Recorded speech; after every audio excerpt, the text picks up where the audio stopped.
Hello दोस्तों, खुद वो बदलाव बनिए जो आप इस दुनिया में देखना चाहते हैं। वेलकम टू लेट्स रिक्रिएट, जहां हम आपके छोटे से छोटे कॉन्सेप्ट को क्रिएट करेंगे एक अलग अंदाज में। टुडेज आवर रिक्रिएशन इज, जैसा कि आपको पता है, हमने अपने पिछले एक लेक्चर में आर्टिकल 14 को डिटेल में देखा था। उसी तर्ज पे आज हम देखेंगे आर्टिकल 15, यानी कि आर्टिकल 15 कहता क्या है और इसके हमारे संविधान में क्या क्या प्रावधान लिखे गए। ठीक है, तो आज हम क्या पढ़ेंगे, आर्टिकल 15 को। शुरू करते हैं। देखिए, को समझने के लिए एक हम एग्जाम्पल लेते हैं। देखिए, ये एक पेड़ है। ये कुछ टहनों में क्या लगे हैं, कुछ टहनियाँ क्या है इसकी हरी भरी है और कुछ टहनियाँ इसकी क्या है, सूखी हुई है। इसमें उचित मात्रा में पानी दिया जा रहा है, लेकिन फिर भी ऐसा क्यों हो रहा है कि कुछ टहनियाँ हरी भरी है और कुछ टहनियाँ, तो इसका ये एक प्रॉब्लम थी। हाँ, ये क्या थी, हमारे को एक प्रॉब्लम नजर आ रही है कि ऐसा हो रहा है तो क्यों हो रहा है। अब चलिए इसका सॉल्यूशन ढूंढना हो तो हम गए, हम कहाँ रहते हैं, भारत में रहते हैं। और भारत में सारे रूल एंड रेगुलेशन किसके किसके थ्रू चलते हैं, रूल एंड रेगुलेशन किसके थ्रू गवर्न किए जाते हैं, वो किए जाते हैं। हमने एक बुक बना रखी है जिसका नाम हमने दिया है कॉन्स्टिट्यूशन। कॉन्स्टिट्यूशन की बुक हमने ओपन करी, हम पार्ट 3 में गए, भाग 3 में गए, और उस भाग 3 में यानी कि हम चैप्टर 3 में गए और हमने देखा फंडामेंटल राइट्स लिखा हुआ है। और फंडामेंटल राइट्स के जब हमने पढ़े, पहले हमने 14 आर्टिकल पढ़ लिया था, तो हम 15 आर्टिकल पढ़ रहे हैं। तो उसमें लिखा गया था कुछ सॉल्यूशन इस प्रॉब्लम का। तो जब हमने सॉल्यूशन को अप्लाई किया तो देखिए, देखिए अब इसमें क्या ऐड कर दिया वाटर में, थोड़ा सा आर्टिकल 15। उसके बाद क्या हो गया, इसकी हर टहनी खिल गई और देखिए इसकी हर टहनी में क्या आ गया, हरी भरी हो गई। तो आर्टिकल 15 भी यही कहता है। आर्टिकल 15 भी कुछ इसी तरीके से क्या करता है, हमारे इंडिया में जो पिछड़े हैं उन्हें एक्स्ट्रा न्यूट्रिशन देता है और जो हरे भरे हैं उन्हें हरा भरा ही रखता है। तो ये हमारा आर्टिकल 15 का एक निचोड़ है जो आर्टिकल 15 कहता है। अब चलिए देखते हैं कि आर्टिकल 15 कहता क्या है। आर्टिकल 15 कहता है prohibition of discrimination on certain grounds. Hindi में कुछ आधारों पर भेदभाव का निषेध। हमारे पास यहाँ पर दो वर्ड आए, डिस्क्रिमिनेशन एंड सर्टेन ग्राउंड। देखिए, इन्होंने बोल रहा है प्रोहिबिशन यानी कि निषेध, नहीं कर सकते आप क्या, डिस्क्रिमिनेशन यानी कि भेदभाव, नहीं कर सकते आप भेदभाव कुछ ग्राउंड्स पे, यानी सर्टेन सर्टेन ग्राउंड लिखे हैं। वो ग्राउंड कहाँ लिखे हैं, वो लिखे हैं हमारी जो कॉन्स्टिट्यूशन जो बुक है उसके अंदर। तो चलिए देखते हैं इन दो वर्ड्स को, डिस्क्रिमिनेशन को और ओनली को। ये दो वर्ड आए हमारे पास, भेदभाव, और एक आया हमारे पास ओनली। देखिए, भेदभाव का क्या मतलब हुआ कि हम किसी के साथ भेदभाव नहीं कर सकते। ठीक है, भेदभाव का तो सिंपल मतलब है, लेकिन ये आ रहा है कि ओनली भेदभाव नहीं कर सकते। उसके कुछ आधार दिए गए हैं कि इन आधारों पे आप भेदभाव नहीं कर सकते। वो आधार क्या है, पहला है रिलीजन, यानी कि धर्म के आधार पर। जैसे मान लीजिए हमारा क्या है, यहाँ पर हिंदू क्या है, मतलब हिंदुस्तान क्या है, भारत क्या है, unity in diversity, unity in diversity यानी कि विविधताओं में विविधताओं में यहाँ पर क्या होती है, बहुत सारी डाइवर्सिटी। यहाँ पर क्या है, बहुत सारी विविधताएं पाई गई है, लेकिन फिर भी क्या है, यूनिटी है। ठीक है, तो जैसे मान लीजिए सरकार ऐसा नहीं करेगी कि वो हिंदू धर्म को प्रमोट करे, किसी मुस्लिम धर्म को प्रमोट करे, नहीं। धर्म के आधार पर किसी के साथ कोई भेदभाव नहीं किया जा सकता। ठीक है, ये हिंदू है, ये मुस्लिम है, इसको कुछ अलग प्रावधान दे दिया जाए, इसको या कुछ इन दोनों के साथ, ये हिंदू है ये मुस्लिम है, धर्म के आधार पर इनके साथ भेदभाव किया जाए कि इनको कुछ प्रावधान कम दिएंगे, इसको प्रावधान कम ज्यादा दिए जाएंगे, नहीं। इस आधार पर भेदभाव नहीं किया जा सकता। कौन किस आधार पर, रिलीजन के आधार पर। दूसरा, रेस यानी कि नस्ल, नस्ल के आधार पर भी क्या नहीं किया जा सकता, हमारे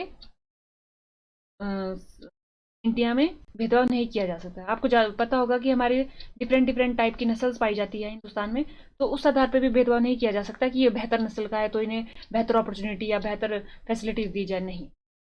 तीसरा आता है जाति, जाति के आधार पर भी भेदभाव नहीं किया जा सकता। ठीक है, उसका आता है चौथा, लिंग यानी कि जेंडर, सेक्स के आधार पर भी भेदभाव नहीं किया जा सकता कि ये फीमेल है या मेल है, इसके आधार पर भी भेदभाव से मनाही है। उसके बाद आता है प्लेस ऑफ बर्थ, यानी कि मान लीजिए कोई पंजाब में जन्मा या यूपी में जन्मा, इस आधार पर भेदभाव नहीं किया जा सकता कि यूपी में जन्मा है तो जी अयोध्या वासी है तो इसे इन्हें कुछ अच्छे प्रावधान दिए जाए, नहीं। जो इसके साथ व्यवहार होगा वही इसके साथ व्यवहार, तो जन्म स्थान के आधार पर भी भेदभाव नहीं किया जाए। ठीक है, 15 कहता क्या है, देखिए ये 15 था कि मोटे मोटे आधार पर, कि 15 कहता क्या है कि prohibition of discrimination on certain grounds, कि भेदभाव से मनाही है। हमने सर्टेन ग्राउंड्स देख लिए कौन कौन से, रिलीजन, कास्ट, रेस, लिंग यानी कि सेक्स, और प्लेस ऑफ बर्थ, ये हमने इतने देख लिए।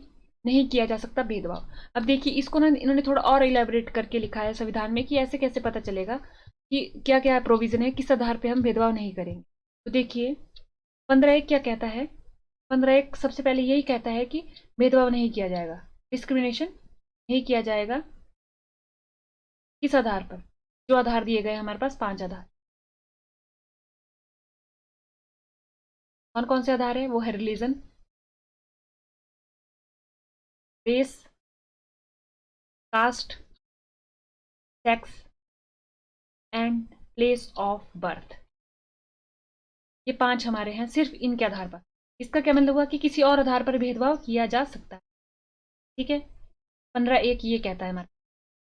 15(2) क्या कहता है, 15(2) दो चीजें कहता है, ए और बी। इसमें कहता है कि कोई भी व्यक्ति अगर सार्वजनिक स्थानों पर सार्वजनिक स्थानों पर उसकी आने की मनाही नहीं दी जा सकती उसे, कि इन सब के इन आधारों के ऊपर कि आप इस रिलीजन के आप इस स्थान पे नहीं आ सकते, तो ये नहीं किया जा सकता किसी व्यक्ति के साथ भेदभाव।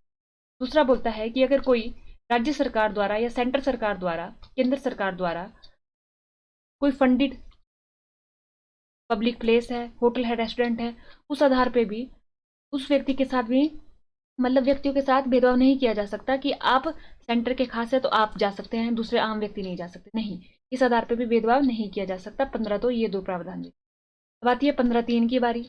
अब देखिए यहां पर था कि भेदभाव नहीं किया जा सकता है।